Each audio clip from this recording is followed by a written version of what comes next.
Okay, thanks everybody. We're now on to the third of our interventions for the day, and it's my great pleasure to introduce a film. It's a 9-minute film we're going to be watching by New York-based artists Mary Reid Kelley and Patrick Kelly, who are here with us this afternoon. We're going to be having a talk shortly after the film is screened. This is called The Thong of Dionysus, and it's the third video in a 3-part series that Mary and Patrick have made based around the story of Theseus and the Minotaur. And, well, it'll become clear, but what we're looking at in this third installment, loosely, is the myth surrounding Bacchus and Ariadne. And I should just point out quickly that Mary and Patrick have a major exhibition opening in a few days' time, on the 17th of November, at Tate, Liverpool, which is called In the Body of the Sturgeon. We might come on to that in a short while. But for now, could we just have the lights down, please?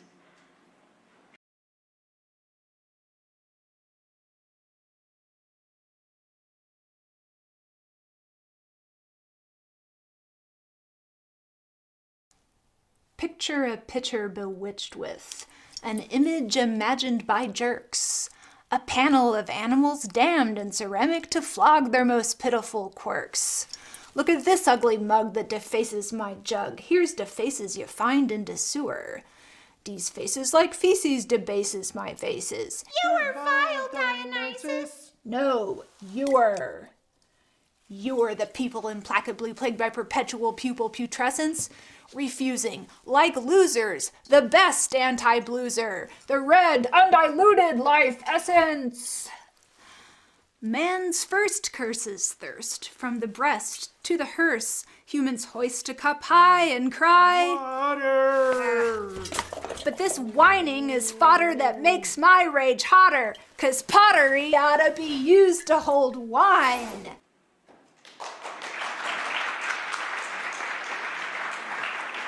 Can we have the lights up, please?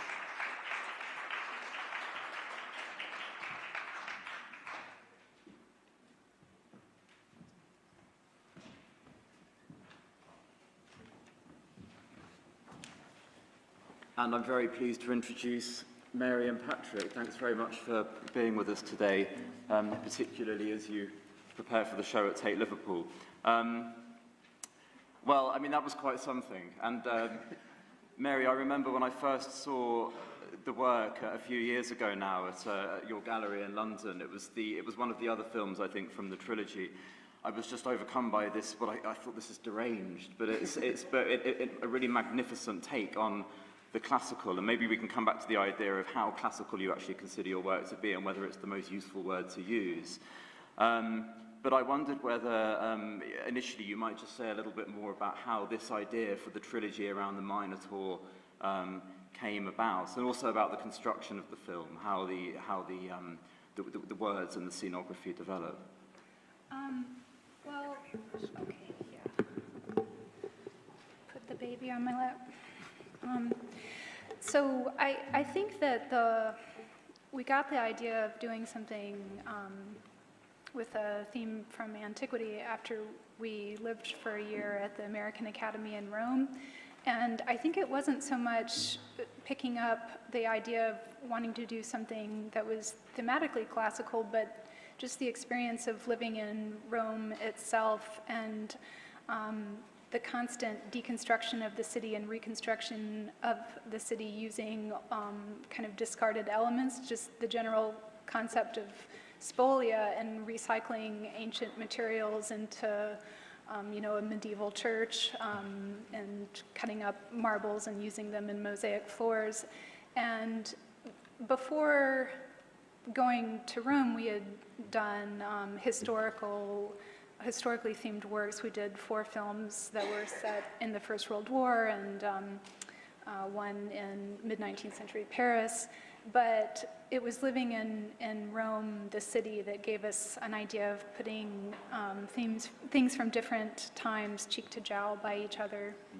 I mean, that's very interesting, just in the sense of Rome itself being this kind of great big historical palimpsest where, you've got all the antique ruins, but then a lot of them are underneath Renaissance churches, and the city, the city itself, as I think Piranesi may have imagined, could just sort of build up into this huge trans-historical structure, and you see that in the videos. And maybe this brings me on to this question of how classical we might call your work, because I mean, looking at this video and other pieces, they're equally, to my mind, close to surrealist cinema and burlesque, and there are lots of other, what we could call them references. I mean, there might be a better term than that, but would you agree that the classical is only really one component of something much bigger?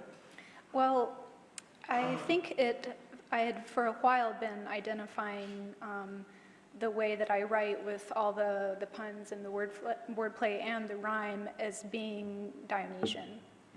And so it was kind of an extra impetus when we were considering making 3 films about the Minotaur as kind of an opportunity to kind of make something that was not just structurally or linguistically self-identified as Dionysian with the wordplay and everything, but that was also thematically about Dionysus and those ideas. And I guess just to say a little bit more about what I think of the Dionysian and how it plays out in our work. To me, it's something that's inescapable, like the sense of drunkenness. You can't opt out of being drunk once you already are drunk. You just have to wait for it to wear off. And I think that's one of the reasons we keep the films quite short, is because we want it to be kind of a intense, but yet kind of, it's an overwhelming feeling, or that's what we hope. Yeah. I mean, certainly it's hypnotic, and I think that's thanks partly to the brevity of it as well. And we were talking about this over lunch as well, this opposition between the Apollonian and the Dionysian that hasn't quite gone away from today's conversations. And I mean, it certainly, I think, could be a useful way of thinking about your, in this video and other works, embrace of the irrational and the taboo and the manic. I mean, there's the one line that came to mind when I was thinking about your work was, I think it's Walter Pater who writes about the sharp, bright edge of Hellenic culture. And of course he has a particular vision of antiquity in his head when he writes that. I mean, these videos have a very sharp, bright quality, but actually they're very much the opposite in another way of what Pater was thinking about in relation to classical statues. And Patrick, I mean, I'll bring you in here. I mean, maybe you could say a bit more about this desire to confront taboo, because I'm interested how we often think of contemporary art as something which embraces all taboos, but I think there are probably still a few left, and there seems to me in your work a desire to confront those and grapple with them. In the film prior to this one, the trilogy, and Mary writes all of the scripts for these, but in this trilogy, the second one, which is the first time we've made a film that is entirely from a pre-existing text, and that was this fragmentary, well, sort of intentionally fragmentary piece, right, from Swinburne, and it's Swinburne's story of Pasiphae and the moment of Daedalus's building of the cow for Pasiphae so that she can fulfill her desire for the bull. And there he is, Swinburne, and there's Swinburne and one of Mary's portraits of Swinburne. Yeah. But that, and this is another still from Swinburne. This is actually a clip. I think this is a clip. We could actually watch a tiny little bit. Don't need the sound necessarily, but this we saw Pasiphae really briefly at the beginning of Dionysus.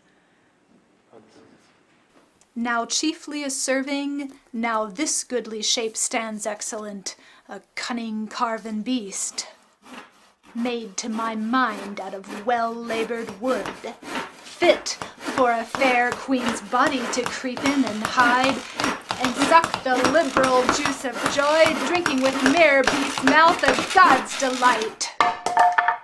For with the strong drink of salt-tasted love shall her desire be saturated, and feed till it wax faint, and glut the belly and womb at all obscure and delicate orifices.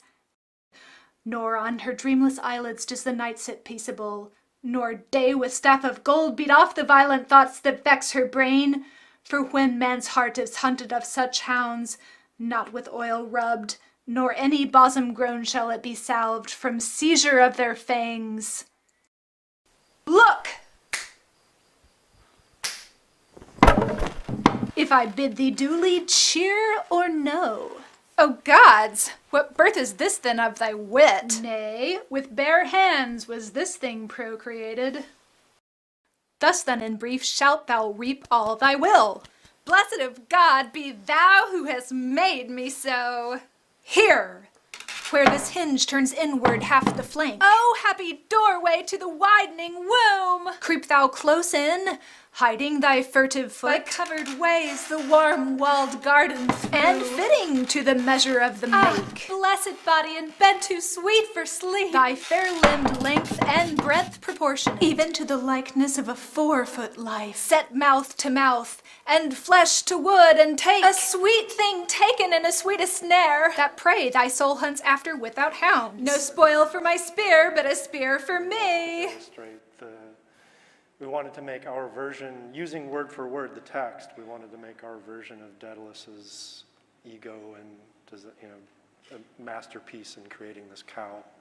But I guess one of the interesting things about working from a mythological basis rather than making a historically based film is that, when you research for a historical film, you read like memoirs and look up photographs and things like that, but in mythology, you're really basing your work on other people's artistic interpretations, in this case, of course, Swinburne, but also people like Picasso and a lot of mid-century artists to whom this mythology was really pertinent. Yeah, that's very interesting. It takes us back to this whole idea of looking back to the classical through all these interceding filters, including the poetry of Swinburne. And it was a private fragment, wasn't it, that he really wrote for his own purposes. And he's very interesting as a figure who was something of an outcast and a bit of a, remains even amongst, I think, the scholars of the Victorian period, this rather controversial figure, but one who, nonetheless whose poetry is, got this amazing sort of fizzing, manic, erudite quality about it. He's really overwhelming, like, even for a Victorian, or like, you always think of Victorian like a canonical Victorian product is like over-adorned and kind of goes on for too long, and Swinburne is like really, really Victorian. And we're looking here at Pasiphae, Daedalus, and the cow, and it's interesting to me also, Mary, that you play all of the roles, or is that correct? I mean, do you come into the videos, Patrick, as a character, or? Not in this one, and not in many, but actually, that's part of kind of how we do what we do is a sort of dogmatic aspect of Mary playing everyone, and this becomes part of the piece, and it has evolved over time and to become more of a rule, so to speak, but it becomes part of the collage nature of the video itself. We shoot everything on green screen and then assemble everything together, and including textures and imagery that Mary provides me to make the backgrounds and construct the elements. But this way in which, Mary, you sort of slip between identities and characters in the film, to the extent almost that it's not quite clear always who is who, is very interesting, and not unlike classical myth in the end, in which that kind of fluidity of role is quite common. And then in the figure of Dionysus, there's an added rationale there, and that sort of combination or blurring of the male and the female. Yeah, I don't know if we're anywhere near this in the slides, but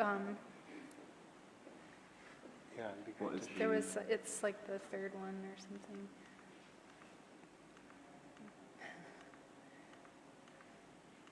Is it Donatello?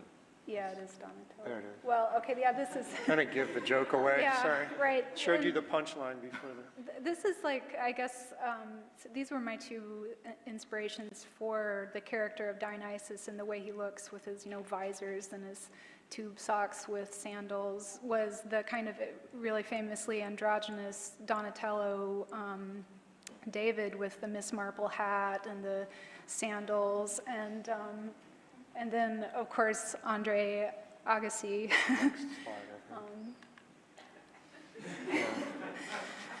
who, yeah, so that, I mean, and to kind of put them together, making kind of a spoliation into the character of Dionysus, which was very fun to inhabit and, you know, get into the whole, you know, man-spreading bro persona of like what I thought Dionysus would be. Yeah.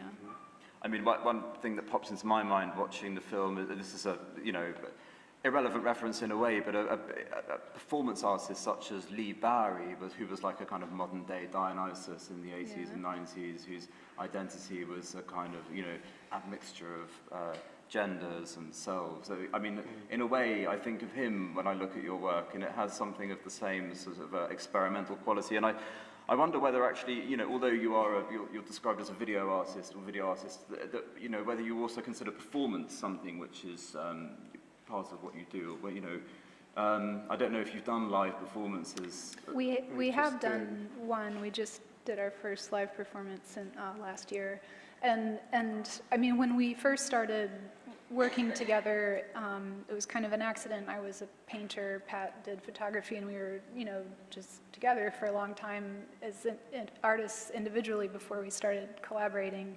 And I think at the beginning, I played everyone because I was just too embarrassed to ask anyone else to say this stuff.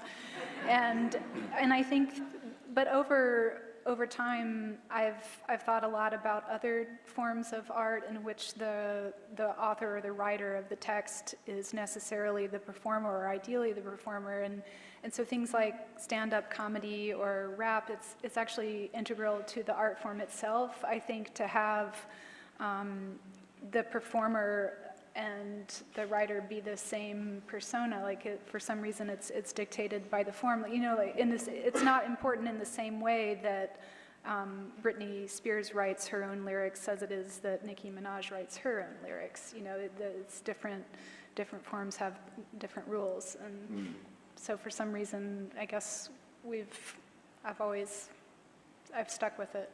Yeah, that's very interesting. And I mean, just looking here at the images you have of, it's Man Ray and Salvador Dali. And before that, Picasso wearing his Minotaur head. I mean, you know, art historically, there are lots of sort of voices being brought into the mix besides your own two voices, and you know, almost in that sense, it becomes like a modernist poem in a way. I mean, again, T.S. Eliot was mentioned earlier, but I can't help thinking of the sort of you know, dilution of the self into this sort of chorus of voices. And actually, interestingly, chorus is another word I think of when I hear your voice over the top of the video, Mary, sort of intoning in the way that it does. It reminds me of the chorus in Greek tragedy.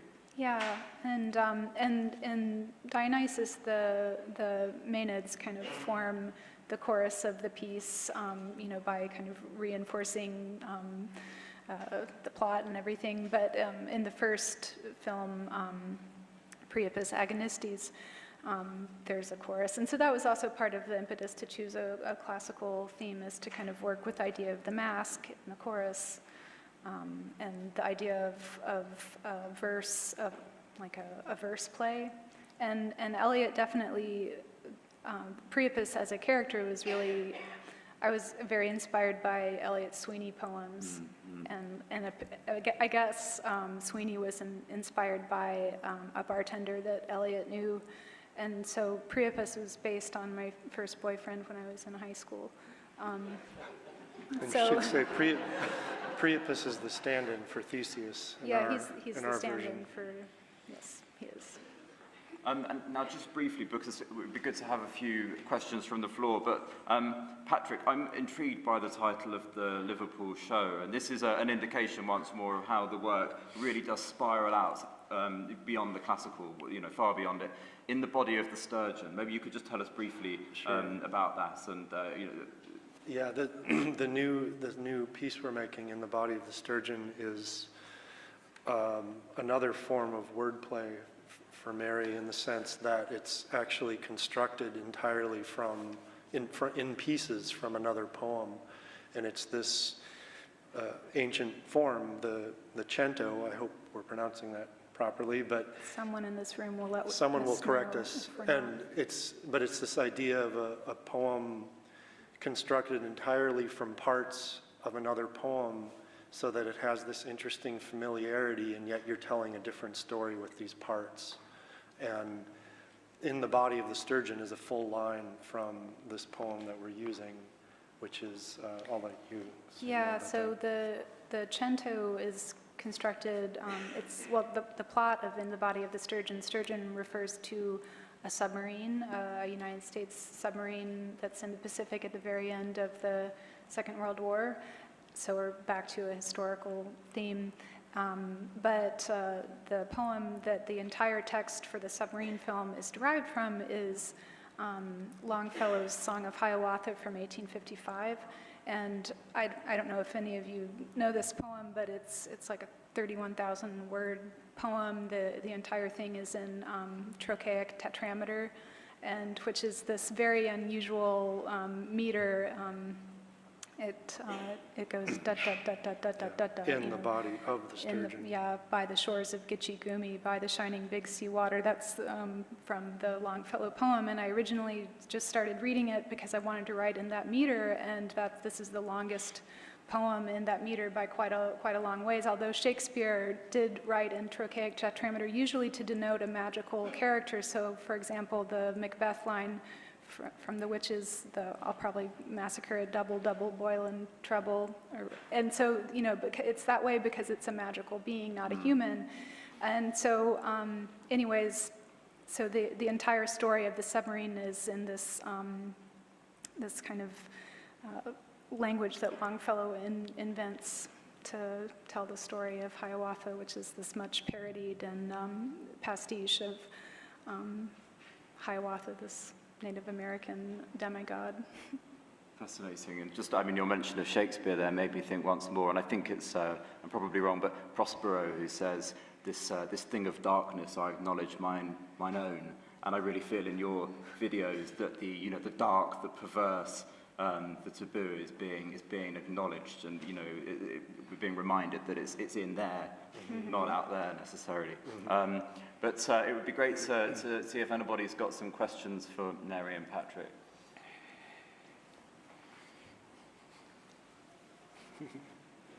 Any hands? I can see one over here. Brooke, let's get a microphone over to you.